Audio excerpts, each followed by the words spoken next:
Welcome back to Odelia Vlogs, my dear students. Today I will teach you organizational culture. It's a very important topic from organizational behavior. What is organizational culture? Organizational culture is a set of values, beliefs, attitudes, systems, and rules that outline and influence employee behavior within an organization. It refers to the overall environment, or it's also known as the personality of an organization. We can study the characteristics of organizational structure. First one is prescriptive. That means it defines the kind of attitude that is socially accepted. Second point is socially shared. An organization's culture should necessarily be based on the norms created and followed by the society. It is not possible for a culture to have a separate existence. Third point, smoothens communication. Culture also helps in providing a platform for communication among people who belong to the same culture. Alternatively, it can also hinder communication among people from different groups due to different cultural values. Fourth point is learned. Culture is not inborn. It is something that is gradually attained and learned. Socialization takes place when an individual learns and practices a culture in which he is born and brought up. On the contrary, acculturation takes place when a person learns and practices a different culture than the one to which he is not familiar with. Subjective. Subjective is the fifth point. Here it means people born in different cultures have different thought processes. The ideas acceptable in one culture might not necessarily be acceptable in another culture. In this context, culture is said to be both exceptional and subjective. Thus, the same event taking place in different two cultures can be inferred differently. Sixth point is long term. A culture is constant and everlasting as it is shared and passed on from one generation to another. The world around us changes from time to time, but people being considered as traditionalists remain same and it is hard to change them. Seventh point is growing. Culture depends on various circumstances which have occurred around the centuries or millenniums back. A value or two are added to culture by every generation and passed on to the next generation. Thus, culture continuously widens with time as new ideologies are added to it and they become an important element of culture. Last point is dynamic. Though culture passes on to generations, still it is not stationary and resistant to change. Culture keeps on changing with time and molds itself to new circumstances, knowledge, and experiences. We can study the components or elements of culture. First one, artifacts. These are the tangible things that represent a culture. They can be symbolical characteristics. They act as reminders and triggers such as company's first product, awards gained in challenging competition, etc. Second, stories, histories, myths, legends, and jokes. Culture is also passed in the form of stories either in planned manner through learning devices or delicately through funny instances. Third, rituals, rites, ceremonies, and celebrations. Rituals are those procedures or set of affairs which are repetitive in nature and have a particular meaning. They are repeated on particular occasions. They might be linked with an organizational event such as launching of a new product. Fourth point is heroes. The people who act as role models or ideals in a culture are called heroes. They teach the employees how to behave honestly and ideally. Fifth point is symbols and symbolic actions. They are similar to artifacts. They remind people about the norms and beliefs related to the culture. Symbols in an organization can vary from images of its products on walls to handshakes between different members across the globe. They also tell about the cultures and beliefs of the organization. For example, for symbol, company logo, slogan, design of office space, etc. Sixth point is beliefs, assumptions, and mental models. An organization and its culture have common beliefs and ideas regarding the world, which helps in free flow and agreeable communication. It is a drawback that at times it acts as a fatal shield that stops people from viewing the upcoming hazards. Seventh point is attitudes. Attitudes are the external demonstrations of inherent thoughts that people display while interacting with other members of same culture. Last point is rules, norms, ethical codes, and values. The strict codes of ethics, that is, codes of conduct, which a person should follow, are called norms and values of a culture. These rules, norms, values, and codes are strongly engrossed in the artifacts, stories, symbols, attitudes, etc. Actually, you have to know what is value. Values are the core principles the companies stand for. Some values the company stands for, like teamwork, innovation, customer satisfaction, etc.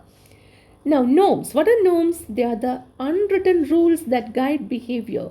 Norms can they can affect how people talk to each other, how meetings are run, and even how the people dress at work, whether it should be formal dress or whether it should be an informal dress, etc.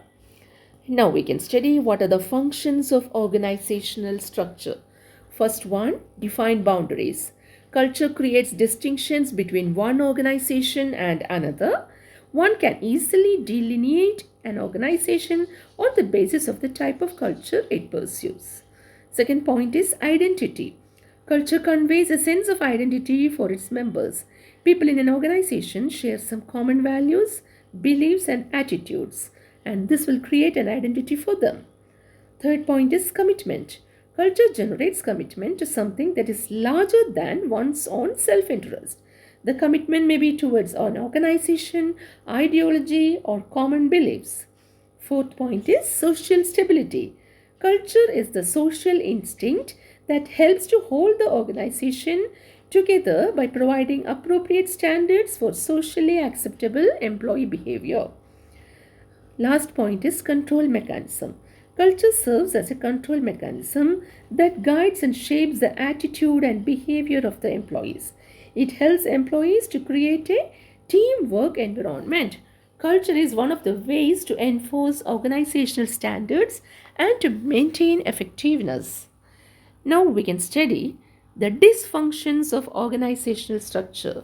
First one, barriers to change. Consistency of employee behavior is an asset to the organization when it has a stable environment. When the organization is dynamic, it will prove to be a liability as the employees will try to resist changes. Second point is barrier to diversity. Strong cultures put a lot of pressure on the employees to conform to the accepted values and styles of the organization. Even the new employee who belongs to a different race, religion, etc., are expected to conform to the organization's core cultural values, or else they are deemed to be unfit for the organization. Third point is barrier to mergers and acquisitions. Culture acts as a barrier to mergers and acquisitions. Historically, financial matter and product synergy alone were considered to decide mergers and acquisitions. But in recent years, cultural compatibility has also become a primary concern. Favorable financial statement or product line are of course taken in consideration and will be the initial attraction at the time of acquisition. But another factor to be considered is culture, how well the culture of the two organizations match with each other. That also should be considered during mergers and acquisitions. Now we can study the dimensions of culture or the different types of culture. First one is mechanistic and organic culture. Mechanistic culture displays values of governance and feudalism. In this kind of culture, the working in an organization is based on narrow specialization and people view their careers within those specific areas only. Authority believes to follow downward only. Second, organic culture. It is totally opposite to this. Here, rules and regulations followed by the mechanistic culture are absent. It puts great stress on accomplishment of work, teamwork, and gives freedom to communicate.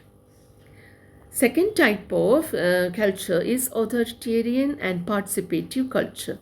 Authoritarian culture, here authority lies with the leader only and emphasizes that subordinates should obey his orders and maintain discipline. Participative culture believes in the fact that people are generally ready to accept those decisions that are made with their consent rather than those which are forced on them. Third type is strong, weak, and unhealthy cultures.